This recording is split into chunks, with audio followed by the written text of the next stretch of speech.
गुरु भगवान के अनंत अनंत शुक्राने हैं। विकार युक्त प्रेम से भी भगवत प्राप्ति संभव है। अगर हमारा कैसा भी भाव है पर हम भगवान की ओर चल रहे हैं तो भगवत प्राप्ति संभव है। आज के प्रसंग में यही दिखाया है, भगवान हर एक किसी को मिले, शिशुपाल को भी मिले, दंतवक्र को भी मिले, कंस को भी मिले और गोपियों को भी मिले, पूतना को भी मिले, सबको मिले। क्यों? आज हम इस प्रसंग से यही समझते हैं क्यों। रासलीला के संबंध में राजा परीक्षित ने सुखदेव जी से प्रश्न उठाया। सुखदेव जी ने कहा, यदि भक्त के हृदय में श्री कृष्ण से मिलन की हार्दिक व्याकुलता हो, सुखदेव जी कह रहे हैं राजा परीक्षित से कि अगर भक्त के हृदय में श्री कृष्ण से मिलने की व्याकुलता हो, तड़प हो और प्रेम पूर्वक ध्यान हो तो शरीर का एक एक कण बदल जाता है। Every cell is changed. हर बॉडी का सेल बदल जाता है प्रेम में। क्या दो चीज़ें चाहिए? एक तड़प हो और एक प्रेम पूर्वक उनका ध्यान हो, तो शरीर का एक एक कण, एक एक सेल बदल जाता है। क्या हो जाता है? लौकिक से अलौकिक हो जाता है। अधि भौतिक से मतलब ये स्थूल शरीर से अतिवाहिक मतलब दिव्य शरीर हो जाता है।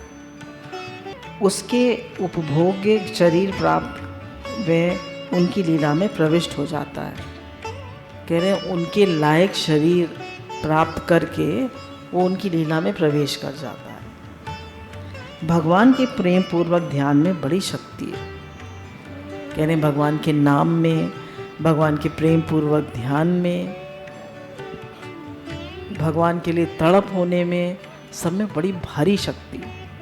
राजा परीक्षित ने शंका की कि भगवान आदर भाव ज्ञान से होता है या भक्ति से होता है। कह रहे हैं भगवान की प्राप्ति जो है वो आदर भाव से होती है, भक्ति से होती है या ज्ञान से होती है। किससे भगवत प्राप्ति होती है? प्रश्न पूछा।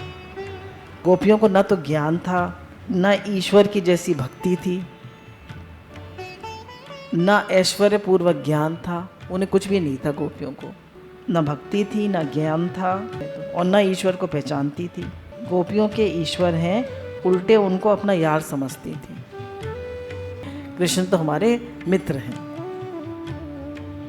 वे जो गोपियों के शरीर में प्राकृतिक गुणों का प्रभाव बंद हो गया और भगवत प्रभा का आविर्भाव हो गया, बिना ज्ञान के, बिना भक्ति के वे कैसे हो गया?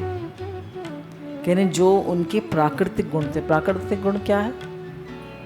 तो जैसे नॉर्मल नेचुरल इंसान होता है, इच्छा करता है, राग द्वेष करता है, अहंकार करता है, काम क्रोध करता है, सारे उनमें प्राकृतिक गुण थे। तो वो सारे प्राकृतिक गुण बंद हो गए और उनमें भगवतीय गुण आ गए। गोपियों में कैसे भगवतीय गुण? कैसे? प्रेम करने भर से उनको भगवान की प्राप्ति कैसे हो गई? तो बोले कृष्ण को कुछ नहीं चाहिए, बस प्रेम करो उनसे। कृष्ण को कुछ नहीं चाहिए आपसे, वो ये क्या चाहते हैं? सिर्फ उनसे प्रेम करो। ये प्रश्न का अभिप्राय है। उसके उत्तर में सुखदेव जी महाराज ने कहा, हमने दशम स्कंद में पहले इतनी विशाल भूमिका तुमको सुनाई। पहले भगवान ने सुनाया ना कि शिशुपाल को सिद्धि कैसे मिली, दंतवक्र को सिद्धि कैसे मिली? द्वेष से। द्वेष में भी स्मरण तो भगवान का ही होता है ना, इसलिए इनको सिद्धि मिल गई। अब ये आगे क्या कह रहे हैं? अरे भगवान तो ब्रह्म है, आत्मा है। भगवान के आविर्भाव में ये ज्ञान और भक्ति तब जरूरी होते हैं जब भगवान का स्वयं आविर्भाव ना हुआ हो। अब कह रहे हैं ज्ञान और भक्ति कब जरूरी है? जब भगवान स्वयं ना आए। अभी तो भगवान स्वयं आए, तो ज्ञान और भक्ति की ठीक है, ज्ञान और भक्ति की भी इम्पोर्टेंस है, पर जब भगवान स्वयं आए तो फिर कैसे भी आप उनकी ओर खिंच जाइए, आप उनसे मिलकर एक हो जाएंगे, क्योंकि भगवान स्वयं आए। जब भगवान स्वयं आविर्भाव ना हुआ हो, अब जब बिना ज्ञान के, बिना भक्ति के स्वयं भगवान ही प्रकट होकर आ गए हैं, तब उस समय भी यदि ज्ञान भक्ति की ज़रूरत पड़े तो भगवान का आविर्भाव व्यर्थ है। कह रहे हैं जब भगवान स्वयं आए हैं फिर भी ज्ञान की भी ज़रूरत पड़े, भक्ति की भी ज़रूरत पड़े, तो बोले फिर भगवान का स्वयं आने का क्या फ़ायदा, है ना? स्वयं आने का क्या फ़ायदा? शत्रुओं को मारना हो, पृथ्वी का भार उतारना हो, ये काम तो बिना भगवान के अवतार के हो सकता है। कैसे? भगवान संकल्प करें कंस पैदा ही ना होता, शिशुपाल दंतवक्र पैदा ही ना हो, पैदा होवे तो दुष्ट ना हो बने, पैदा भी हो गए कंस शिशुपाल दंतवक्र तो दुष्ट ना होवे, भगवान कुछ भी संकल्प कर सकते हैं। अरे उनके संकल्प से ही सारा काम चल जाता है, भगवान के संकल्प हाथ से ही सब कुछ हो जाता है। असल में भगवान का आविर्भाव दुष्टों के दमन के लिए नहीं होता, शिष्टों के पालन के लिए होता। भगवान दुष्टों के दमन के लिए नहीं आते, वो किसके लिए आते हैं? वो शिष्टों के पालन के लिए, मतलब प्रेमियों से प्रेम करने के लिए। भगवान किस लिए आते हैं? प्रेमियों से प्रेम करने के लिए। कह रहे हैं जब बहुत बड़ा कोई दिलदार आदमी हो, उसके घर भोजन हो, उसके घर भंडारा हो, तो ये नहीं देखता कि ये क्यों आया, वो क्यों आया, ये क्यों आया, वो कहते हैं सब आओ, जिनको बुलाया था वो भी आओ, जिनको नहीं बुलाया था वो भी आओ, सब प्रसाद पाओ। ये कहता है इसको नहीं बुलाया था ये क्यों आ गया, इसको नहीं बुलाया था ये क्यों आ गया। वो अपनी लिस्ट देख देख के लोगों को एंट्री आने देता है, कहता है सब प्रसाद पाओ। खोल दो दरवाजे, क्या भगवान के घर में कोई कमी है ना? वो तो कहता है जो पैसे वाला होता है, बड़े दिल का होता है, वो कहता है दरवाजे खोल दो, हमारे घर में कोई कमी नहीं है, भंडारे भरे पड़े हैं। वह तो सबसे मिलने के लिए, सबको मुक्ति देने के लिए, सबके सामने आविर्भाव के लिए आते हैं। कह रहे भगवान तो सबको मुक्ति देने के लिए आए, आ जाओ जिसको आना है मेरे पास। खुली इनविटेशन है भगवान की जब वो स्वयं आते हैं। भगवान का अवतार पुष्टि है, जीव के भाव की, ज्ञान की उस समय अपेक्षा नहीं रहती जिस समय भगवान प्रकट होते हैं। तो जिस समय भगवान प्रकट होते हैं उस समय जीव के ज्ञान की, भाव की अपेक्षा नहीं होती, बस कैसे भी उनसे प्रेम कर ले, उनकी ओर बढ़ जाए।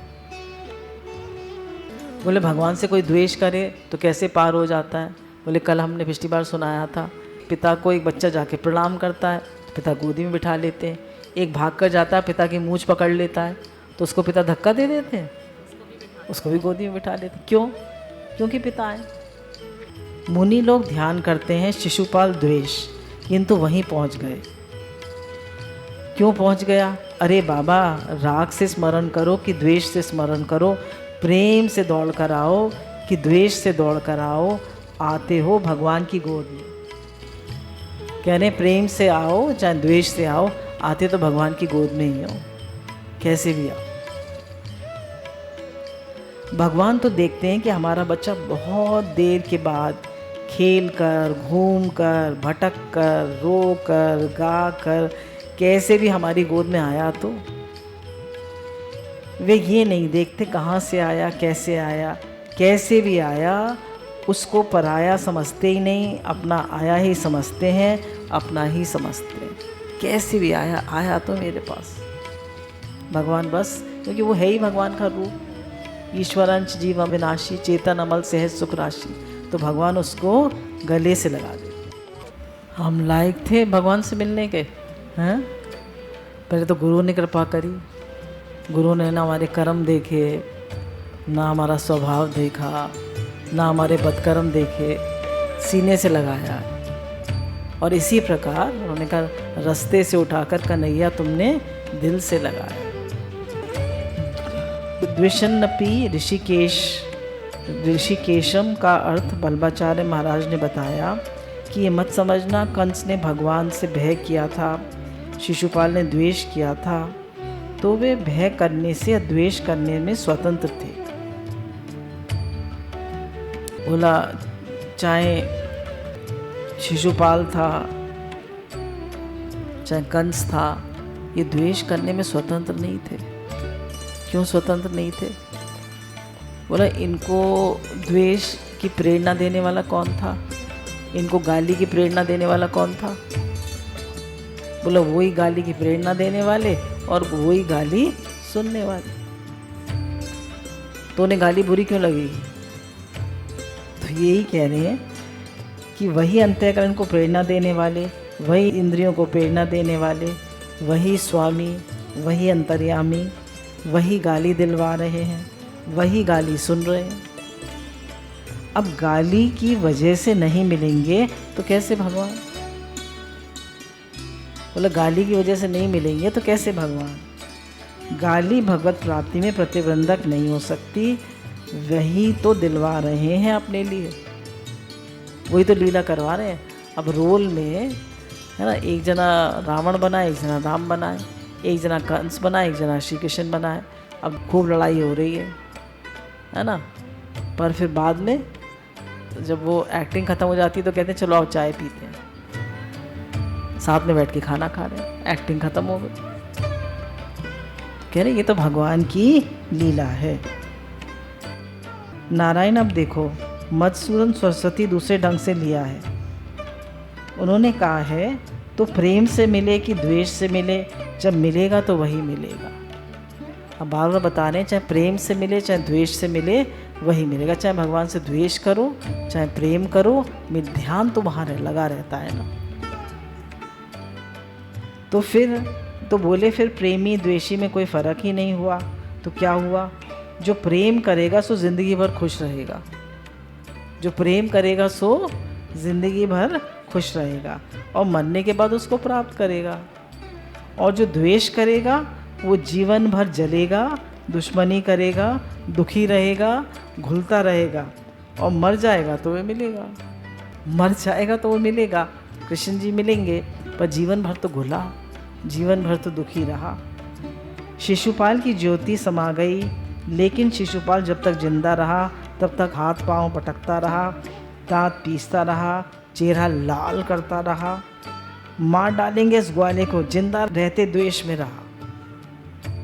उन्होंने कहा, बोले स्मरण तो दोनों को है, द्वेष करने वाले को भी और प्रेम करने वाले को, दोनों को स्मरण है, दोनों को भगवान की याद है। एक को द्वेष से याद है और एक खुश होकर याद करता है, दूसरा गुस्सा हो के जल जल के याद करता है, पर याद तो दोनों कर रहे हैं। और भगवान ने कहा कैसे मुझे याद करो, मैं मिलता हूँ, मूंछ पकड़ने वाले को भी मैं मिलता हूँ और प्रणाम करने वाले को भी मैं मिलता हूँ, ऐसे याद कर लीजिए। अब एक बार क्या हुआ कि घर में मेहमान आए, तो पति पत्नी नहीं चाहते थे कि मेहमान आए, उन्होंने कहा चलो नाटक करते हैं, हाँ। तो उन्होंने क्या करा, आपस में सलाह करी कि गेस्ट कैसे टले। तो महाराज जो हैं वो दोनों चाय पीने बैठ गए और आपस में लड़ने लगे। पत्नी ने कहा चूल्हा नहीं जलेगा, तो पति ने कहा कैसे नहीं जलेगा, आज मेहमान घर में आए हैं, चूल्हा कैसे नहीं जलेगा। तो पत्नी बोली तुम्हारे मेहमान के मुंह में आग डाल दूंगी। अब महाराज मेहमान दोनों को नमस्कार कर मेहमान ने दोनों को नमस्कार किया, बोला हम तो जाते हैं, राधे राधे भगवान जी, हम तो जाते हैं। मेहमान चले गए तो दोनों ताली पीट पीट कर हंसने लगे, बोले अच्छी युक्ति करी हमने। तो ये जो लड़ाई है ये केवल रंगमंच पर है, नैपेत्य ईश्वर से किसी की लड़ाई नहीं है। बोले भगवान की किसी से लड़ाई नहीं है, ये तो सब लीला कर रहे हैं। कंस भी लीला कर रहे हैं, दंतवक्र भी लीला कर रहे हैं, शिशुपाल भी लीला कर रहे हैं, सब लीला कर रहे हैं। वह परम प्रेमास्पद आत्मा, सबका अंतर्यामी, सबका स्वामी, एकांत में लड़ाई नहीं है, वे तो नाटक में लड़ाई है। असल में भगवान की किसी से लड़ाई नहीं है, ये तो सब लीला नाटक में लड़ाई है। अब जरा बात आगे बढ़ती है। बोले भाई और कोई प्रयोजन हो भगवान के प्रकट होने का? थोड़ा म्यूजिक तेज करो। अरे बाबा, राजा तो सिपाही को भेजकर काम चला लेता है। राजा जो होता है वो सिपाही को भेजकर काम चला लेता है। अगर सिपाही से काम नहीं चलता तो थानेदार को भेज देता है, थानेदार से भी काम नहीं चलता तो दीवान को भेज देता है, दीवान से भी काम नहीं चलता तो क्या करता है, खुद चला जाता है। किसके लिए? अपनी प्रजा की भलाई के लिए। तो हे नृप, हे राजन, जैसे तुम्हारी प्रजा में जाना प्रजा के कल्याण के लिए होता है, वैसे भगवान किसी को साधन ना करना पड़े, चलना ना पड़े, भगवान मिल जाए इसलिए अवतार लेते हैं। भगवान अवतार क्यों लेते हैं? किसी को चलना ना पड़े, साधन ना करना पड़े और भगवान मिल जाए, इसलिए भगवान अवतार लेते हैं। बड़ी मज़ेदार बात है, अब देखिए सुनते हैं। एक बार नई बहू गांव में आई। सासू माँ ने कहा, बेटी यहाँ जरा संभल कर रहना। बोली, क्या है माँ जी? बोली, यहाँ एक नंदन श्याम सुंदर रहता है, उसकी ओर मत देखना, उससे बोलना मत। उसने कहा, ये क्या बड़ी बात है, बचपन से मैंने किसी की ओर देखा ही नहीं है। तो आई महाराज वहाँ बैठ गई, चावल बीनने लगी। उधर से निकले कृष्ण, उन्होंने देखा तो उनकी ओर देखे ही नहीं। तो महाराज जरा पाँव जोर जोर से रख कर चलने लगे, पाँव में घुंघरू बजाने लगे। जब नूपुर ध्वनि सुन के उसके मन में आया कि देखें जरा। बोली, नहीं, सासू जी ने मना किया है। चावल में मन लगाया तो कृष्ण थोड़ा खांसे, फिर उठकर एक डेला मारा। पहले खांसे, फिर उठकर एक डेला मारा। तब भी बेचारी बच गई, नहीं देखा। तब बांसुरी बजा के नाचने लगे। अब तो देखना ही पड़ेगा ना। अब बांसुरी बजा कर नाचने लगे, अब तो देखना ही पड़ेगा ना। ये तो बलात् लोगों को आकृष्ट करने के लिए आए। बोले, ऐसे नहीं देखोगे, वैसे नहीं देखोगे, मैं तो ज़बरदस्ती तुम्हें दिखा लूँगा। तो कैसे भी नाच के गा के अपनी ओर आकर्षित कर लेंगे। ये ब्रह्म का काम नहीं है। ब्रह्म तो अपने स्थान पे ज्यों का त्यों रहता है। जिसको हजार गरज हो वो इसकी ओर देखे। ब्रह्म किसी की ओर नहीं देखता, जिसको हजार गरज हो वो उसकी ओर देखे। और इनका काम है कि जो न देखता हो उसको भी अपनी ओर दिखाना। इसका नाम है कृष्ण। ब्रह्म शब्द महत्व है और कृष्ण शब्द में चुंबकत्व है। बोले, ब्रह्म शब्द में तो खाली महत्व है और कृष्ण में चुंबक है, वो खींच लेता है सबको। जैसे चुंबक लोहे को खींचता है, वैसे ही कृष्ण चीज़ों को अपनी ओर खींचते हैं। कर्षति आकर्षति, जो आकर्षण करे उसका नाम कृष्ण। देखो, ये जो भगवान का आविर्भाव हुआ है तुम्हारी भलाई के लिए हुआ है। जो भगवान आए हैं द्वापर युग में, ये हमारी भलाई के लिए। अब आज भी हम पढ़ रहे हैं रास पंचाध्याय, ये समझ में आने वाला नहीं है, पर हम पढ़ रहे हैं तो ये भी किसके लिए? भलाई के लिए, ताकि हमारा भी हम समझें कि भगवान सबसे प्रेम करते हैं। कैसे भी भगवान से प्रेम करें तो मनुष्य जन्म हमारा सफल हो जाएगा। किसी भाव से भी प्रेम करें, कैसे भी करें, यहाँ सब अपनाए जाते हैं। परंतु व्यक्ति चाहे जो कर ले, चाहे तो भगवान को प्रकट कर लो। किसी में ये सामर्थ्य नहीं कि अपने बल पर भगवान को प्रकट कर ले। बोले, भगवान को कोई प्रकट नहीं कर सकता अपने बल पर, किसी में ये सामर्थ्य नहीं। पहले ये पसंद करते हैं कि ये आदमी हमारे पास आवे, ये जीव हमसे मिले। पहले इशारा करते हैं कि आ जाओ हमारे पास, फिर जीव इशारा समझता है, तब जाता है उनके पास। बोले, पहले भगवान सेलेक्ट करते हैं, पहले भगवान पसंद करते हैं कि ये मुझे पसंद है, फिर उसको इशारा करते हैं आ जाओ हमारे पास। बोले, गुरु तो कुछ भी नहीं देखते हैं, गुरु तो सबको आने देते हैं, सबको आने देते हैं गुरु तो। गुरु भगवान के अनंत अनंत शुक्राने हैं।